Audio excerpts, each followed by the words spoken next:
We could survive that. We could survive that. We could survive it.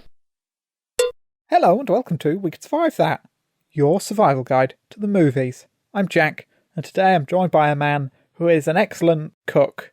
It's Chris.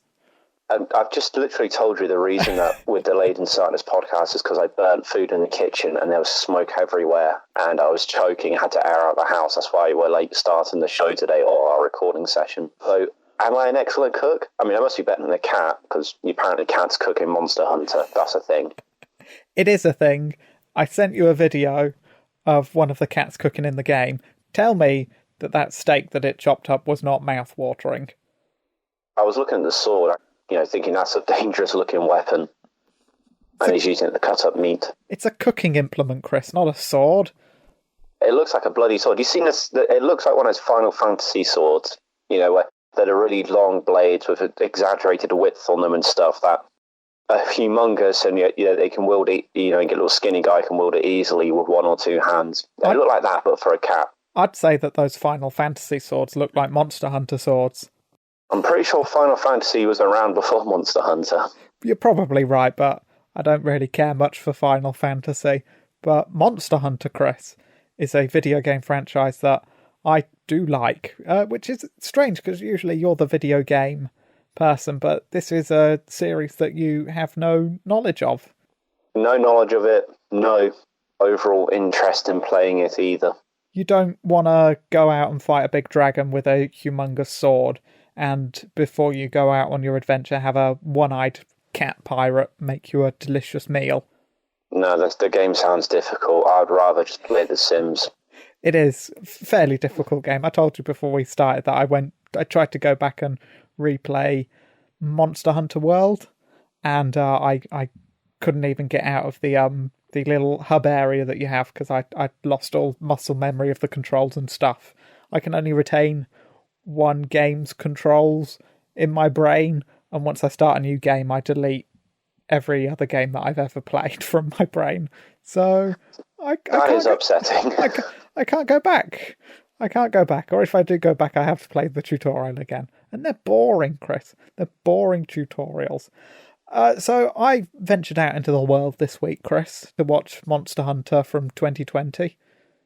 Oh, I bet that sucked, didn't it? Tell me it sucked, because let's face it, it's stars Mila Djokovic. It's done by is it Paul Anderson, who's her husband. The dynamic duo from Resident Evil, and I know how much you hated that, so please tell me you enjoyed it. Chris, this movie was murdered. You need to call the police, because it was killed in the editing. Once again, like the Resident Evil films, this film was murdered when it got to the editor's suite, because they chopped the fuck out of this. It's insane. Oh, is it the really close-up choppy stuff that you can't, tell what's happening? You're referring back to Resident Evil Apocalypse, I imagine. Was Apocalypse the second one? That's the second one, yeah. Because I've only watched two of them. Yes, I don't know where Paul W.S. Anderson finds his editors, but he needs to look in a different place. Because for the Resident Evil ones, I suspect that the editing was there to hide bad choreography. For this, though, I don't think the choreography was bad. Again, I didn't see much of it to make a proper judgment, but Mila Djokovic seems like that she would be committed to making solid action sequences. Tony Jaa, who is also in this, he is a martial artist, so he does know how to put together a good fight scene and good choreography and stuff. But the hand-to-hand human stuff, it's a nightmare to watch because it's cut so badly and so rapidly. There's no time for any of the shots or moments to breathe because it's just cut on every impact, every move. It's really horrible to watch. The monster scenes and fights, they're cut a fraction better, but not by much. Are you sure it's not just this Paul Anderson guy's like his directorial style that his films, their signature thing is to have the choppy cuts, fight scenes and that lot? His signature thing is to make them unbearably unwatchable. I think this comes from Mortal Kombat, which was his first film, and he initially when he, I can't remember where I heard this story. I don't know whether it was from a making of or what, but he initially put together like long fight scenes and shot them all in one go, but that made all of the actors quite tired and fatigued by the end of shooting days, because that was the first time he shot action. So now I don't know whether he just shoots action in like second blocks.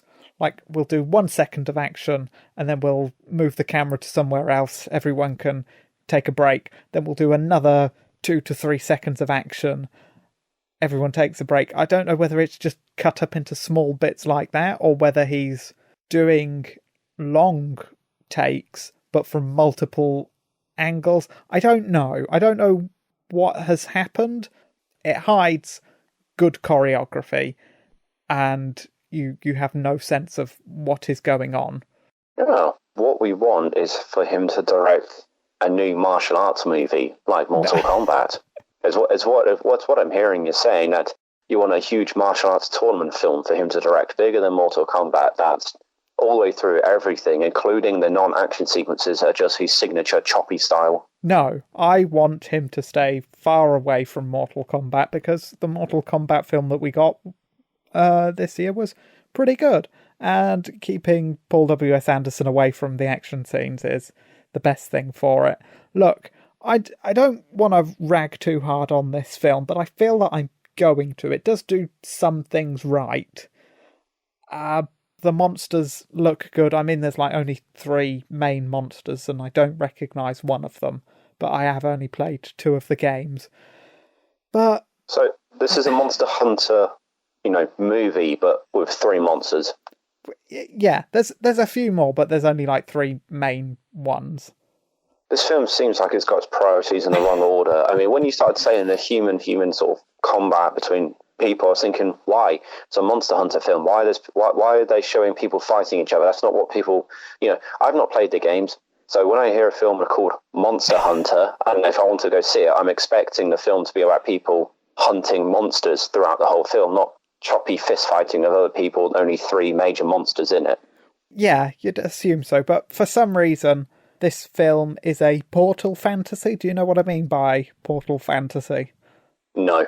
Okay, it's basically a character from our world or a mystical world ends up in a different world. That's essentially what it is. They get sucked through a portal into a different world, and they have to deal with the nonsense there. Mila Jokovich's character, she is a ranger for the US Army.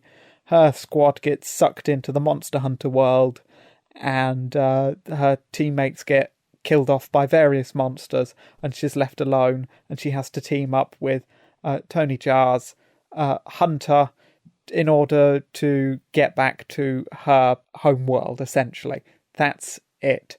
I'm not too fussed about it being a portal fantasy, because the Monster Hunter games, their plots are really paper thin. It's, there's a big scary monster that's harming the ecosystem.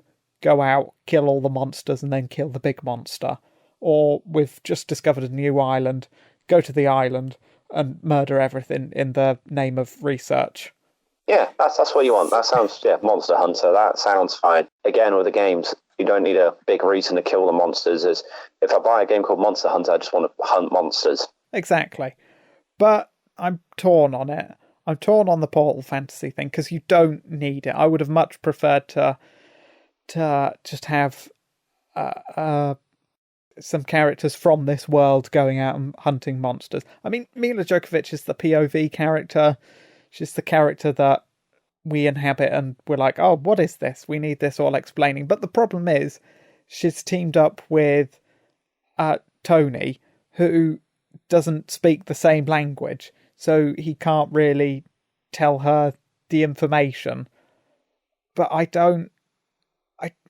just don't. Why couldn't it just be a young hunter out on their first trip, and they're teamed up with an older hunter? Ron Perlman's in this as well, by the way. No, you did not say that.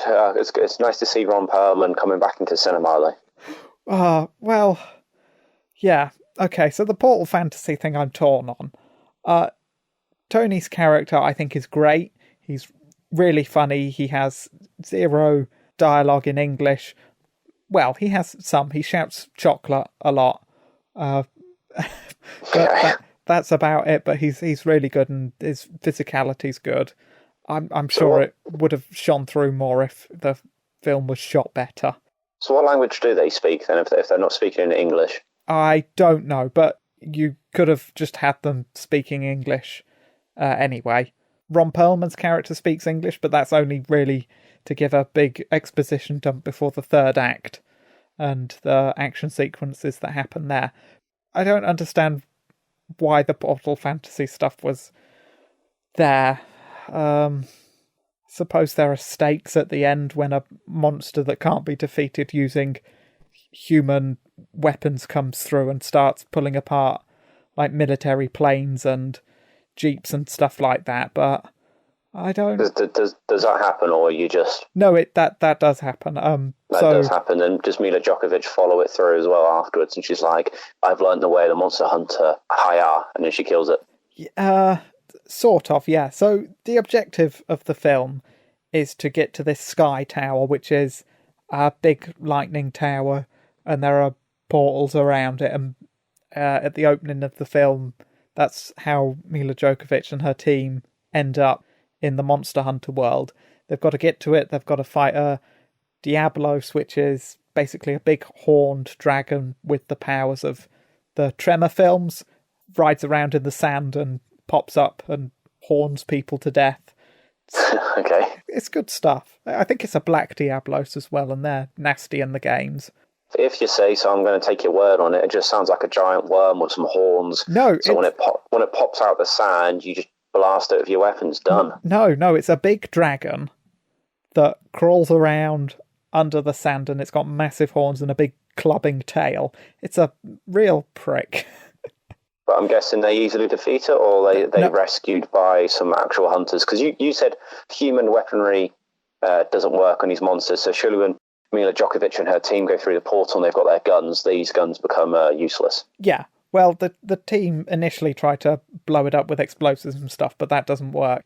And then the team get killed off, and Tony's character, who's just called the Hunter in the credits and stuff, so he and Mila Djokovic come up with a plan. They're going to use some of these insects to paralyze or parts of the insect to paralyze the Diablo so they can make it across the sand. It's a good way of integrating the mechanics from the game, which is you kill monsters so you can move up the food chain essentially and kill bigger monsters. So they defeat this insect, grab its paralyzing stinger so they can use it on an arrow to paralyze the Diablos. It doesn't work because it doesn't really paralyze the Diablos, and then Mila Djokovic shoves a big sword through its head.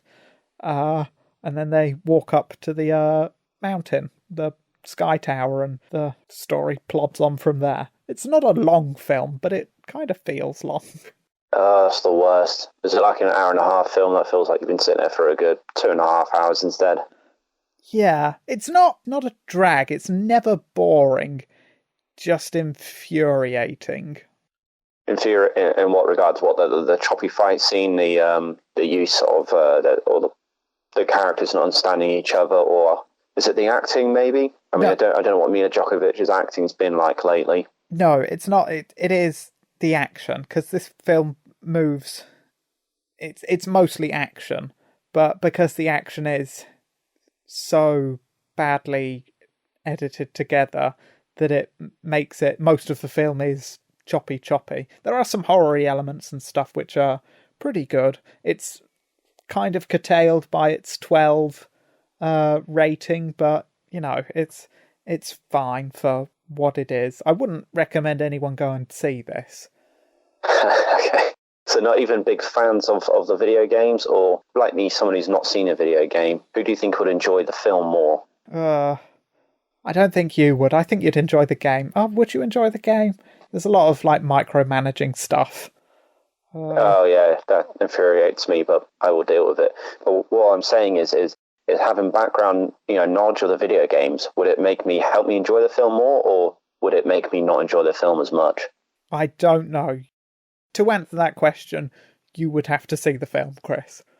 Oh, this is what I need your knowledge for. I'm not going to go see Monster Hunter. Maybe if they release it in in a few months' time and it pops up on Netflix. Normally, films that do really terrible seem to come to Netflix quicker than a successful film. So if it goes bad and it pops up on Netflix, I'll give it a watch then. But I'm not going to venture out into the cinemas to see it. Well, yeah, because this came out last year and it didn't pop up on any streaming services or anything like that. It wasn't even on Amazon to rent or anything. So I don't know why that was. This film will not do well, though. I can guarantee you. Like, even with the pandemic aside, this film, I don't think is going to earn enough money to get a sequel, particularly because it got banned in China, which... Why was it banned in China? It got banned in China for a joke. I can't remember the joke that it got banned for, but the film was being distributed by Tencent in China, which is a big... it's got a lot of fingers in a lot of different pies, Chinese company, and it somehow got past them that there was this joke in there, so they just banned it and review bombed it. So it's not going to make any money in China. If it was going to make money, that was probably where it was going to make it. Toho also distributed this in Japan, so that was weird. There were so many logos at the beginning of this, and I was like, "What, Toho? What do they do?" I always find it to be a worrying sign, to be honest, when a film starts and it's got sort of logo after logo after logo of all the different companies that are involved with it, especially when it's companies you've not heard of much. It's like, oh god, did they have to get backing from several different people to fund this film? How many logos is a worry, Chris? More than 4. 4, okay. There were definitely more than 4. I didn't count, but there were probably 6. Oh my god, yeah, too many. That's a red flag immediately. Yeah, and I didn't recognise most of them. Toho was That's the even one. worse, yeah. Toho was the one that I went, what? Again, we know of Toho now because of Godzilla and King Kong, but it's still worrying because when you say Toho, I just think back to the original one when they're in the costumes. Yeah, I would have loved that. I would have loved to have seen a Toho-style Monster Hunter movie. I think their costumes would have been pretty sweet, but yeah, no, they were just doing distribution. Chris, the film has stolen the ending from several different films. Okay, tell me the ending and so I can name the films. Okay, there's a dragon monster, and the dragon monster is weak when it's about to breathe fire. Right. Think? Is that the thingy in like Lord of the Rings, Smaug? No, think... Some shit. Or you think of Dragonheart? No, you're so close. I was going to say, think Gerard Butler and Christian Bale. Oh, okay, Rain of Fire. Yeah. Yes. That's the same in Dragonheart, though, when they sort of have like their heart or their weak point that's sort of, guarded on their chest. Well, we get told that that's when the Rathalos is weakest, because Ron Perlman tells us, and then Ron Perlman tells us that again in a flashback. And we also are shown that it's the weak point when Mila Djokovic is hiding from the Rathalos, and it's got its mouth open for like 10 seconds, and she could have ended the fight before it even really began, but she didn't for some reason. But yeah, she throws an explosive into the mouth, and she thinks it dead, and then jump scare, it comes back to life, and then the hunter just kills it with a exploding bow and arrow a bunch of times. So that was a nice sort of bait and switch. You'd think it's dead, then it's not, and then the proper hunters come in and are like, yeah, we'll just blow it up for you. To think that it was dead on the first time's a mistake. It's classic in monster horror films that the creature is never dead the first time round. It will always come back for a second attack. It looked pretty dead. Its face had been blown off. It was pretty gnarly. Yeah, that's nothing, a blown off face, no. In terms of monsters, there's always a second or sometimes even a third attack. Paul W.S. Anderson also borrows the ending from Mortal Kombat as well, because as Ron Perlman and the hunter come through, then a bigger monster comes through and they're like, we got to go back, and they run into the portal and then start a fight with the other monster in the Monster Hunter world. So that's some... Does Mila Djokovic go with them, or is it just Ron Perlman and the hunter? No, she goes back with them as well. I mean, it's not like that she wants to go home because she's got an estranged husband or someone to go back to, and she promised that she'd go back. No, she just runs straight back into fighting other monsters, and doesn't want to go back home for some reason. Oh, fair enough. I mean, obviously they've done that. They can go Monster Hunter 2. They're not going to make a Monster Hunter 2. The character motivation for her to survive was she had a wedding ring and she wanted to go back. And then she gets back and then she goes and fights a bigger monster. And then we get a mid-credit scene, Chris. Do you want to know what the mid-credit scene is? Yeah, go on. Is it a serious one or is it a silly one like Marvel sometimes do? It's both wrapped into one. Oh, that's the worst. What is it? Okay, so our main characters are fighting the new big monster. And then on top of this sky tower, we get a hooded figure. And it's like, who is that? Who is that? I have no idea who it is because the characters in the Monster Hunter games are not that compelling. So I don't know who it is. And then we cut back down to the battle. And then the chef cat is there with a sword and ready for action. Oh, for fuck's sake. Okay, so the chef cat makes it in. Is this the cat's only appearance in the movie? No, the chef cat gets 3 scenes in the film. One where it's cooking, then it drinks some beer, and then it sees them off of the ship and gives a weird flirty wink to Mila Djokovic. I could have done more with the chef cat being in there because the chef cat's the best character. I want to fuck the whole Portal fantasy stuff. I want a buddy cop with the hunter and the chef cat. Just same plot, but chef cat and the hunter. And it'll probably be much more successful. So yeah. you don't know who this hooded figure was that was watching them. That's obviously going, yes, Mila Djokovic, you've returned as part of my evil plan to bring about the monster apocalypse or something. I have no idea. I have no interest in finding out who it was. And I'll be happy never to watch another Monster Hunter movie again. You are happy or not happy? I would sleep soundly knowing that there would never be another one of these made. It wouldn't bother me at all. Except they will make another one because... They won't. I mean, look, they did it with Resident Evil. No, do it with Monster Hunter. Resident Evil made money. This got banned in China, Chris, which has the most paying customers in the world. So I don't think it's making any money. I know, it'll make money because... It won't. Looks like you will go and watch it for podcasts. There were 4 people in the cinema. There were a lot more when I went to see Cruella. Yeah, because people are more interested in Cruella. And it wasn't even like I went in the morning. This was prime time viewing, and there were 4 people. Me and 3 other people. I was quite interested in what they were talking about because they were speculating about the Loki TV series. So that was fun. Tried to eavesdrop on them. Okay. Was this during the film because everyone thought how terrible it was?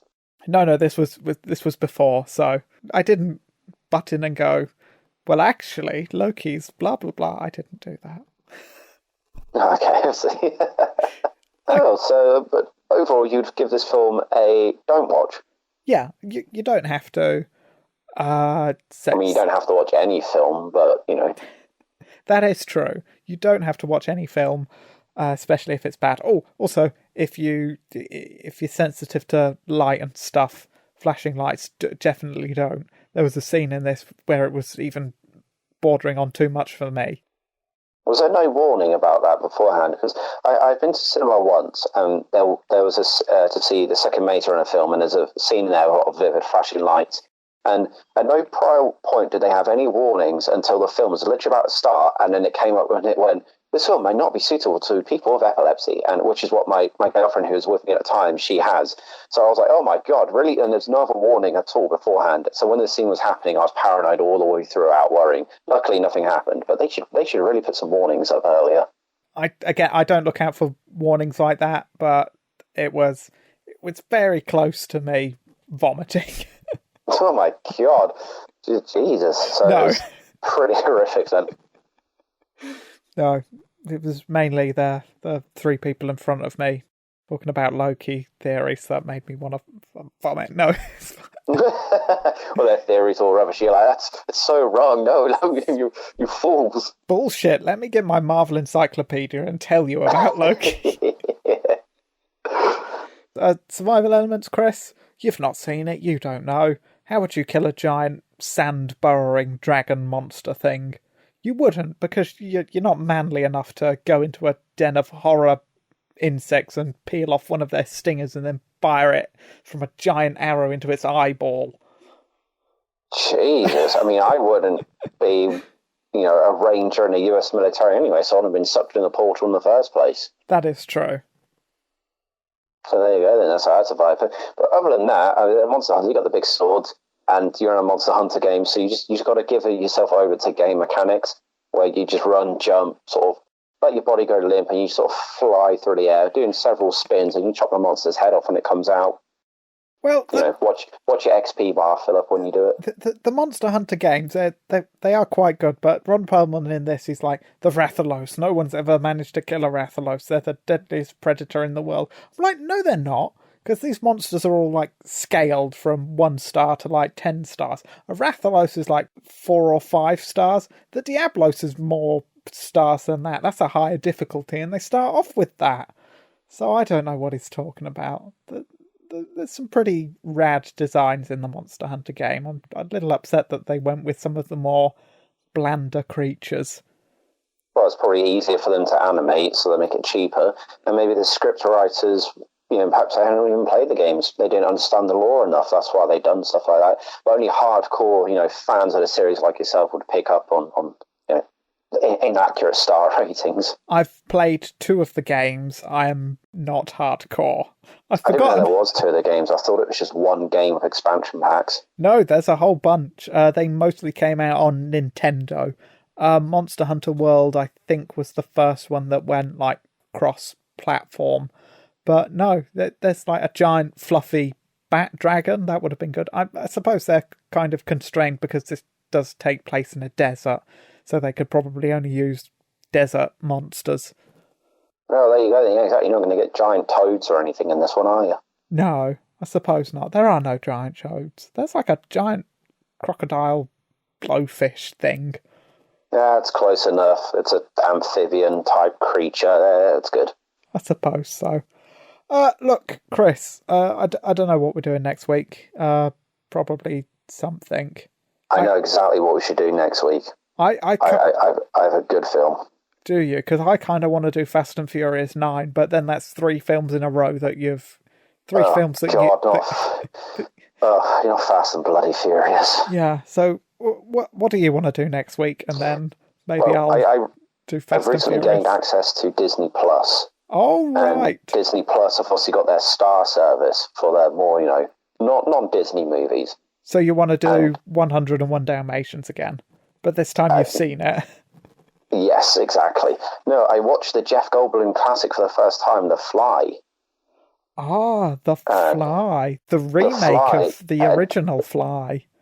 Yes, and it was really good. And I was like, oh my God, this is an amazing film. And it's done by, I think his name's David Cronenberg, who's known for making films. I've seen one of his other films before. He makes sort of Chris. body horror films. Chris. You should watch that. Chris, can I stop you there? You're wasting great content like David Cronenberg. He makes films. Body horror. He makes body horror movies. You're saving. You need to like hold your horses and save that delightful insight for next week's episode, Chris. Are you sure we should just bust straight into The Fly now? I mean, we're probably better off waiting for next week. Yeah, okay, we'll do that then. Cool. That'll be fun. weeksurvivethat@gmail.com is where you can email us if you want. You don't have to. Or you can tweet us at We Could Survive. You can also rate us on various platforms and whatnot. That'll be much appreciated if you do. Give us some stars or whatever, some feedback. It doesn't have to be good. Be constructive. If you're going to be mean, be constructively mean. Okay? We don't need any just random stuff. We know David Cronenberg makes films. Chris has said as much. So yeah. The Fly next week then, Chris. Good stuff. You don't want to do Fast 9 then? Oh God, I'm trying to think. I think I've seen 2 or maybe 3 at the most Fast and Furious films. I've never liked any of them. They're so repetitive and dull. It's horrible. So all of the things you like. Oh, that cut me deep. All of the things that I like. I'll have you know that anime is completely different from sci-fi horror movies. So, unless it's a sci-fi horror anime, of course. Animes, I never got into anime. I'm trying to end the show, and now you've angered me about anime, which is just all people shouting angrily and then saying what they're going to do and then doing it, and then someone countering it because they've just told them what they're going to do. I don't. It's not a art You do form. not understand the art form. But let's get off of this now. We can save this for an anime-based episode later. No, I think I got all of my anime gripes out when we did Attack on Titan that one time. Okay, fair enough. Yeah, there's a reason we've not gone back to anime, Chris. I've not recovered from that. So you don't want to do the CG anime Resident Evil movies then? That combines your favourite things, anime and Resident Evil. Has Paul W. S. Anderson got anything to do with them? No, I don't believe so. Well, no. That's probably why they're successful. Are they? They are, yes. That's why they've made several of them. Yeah, don't worry. Okay, we won't get into this yet. Chris, they've made several. Week. They've made several Sharknado films. Exactly, and they're super successful. Making lots of a thing doesn't make it good. Okay, now can we end this? My arm is getting tired. I got jabbed today. Yeah, everybody get jabbed. I haven't turned into a zombie yet, so it's not Umbrella doing Resident Evil stuff. Well, in that case, thank you to everybody who's been listening to We Could Survive That, your weekly survival guide to the Monster Hunter world. We're going to see you next week for The Fly, but till then, keep on surviving, and goodbye.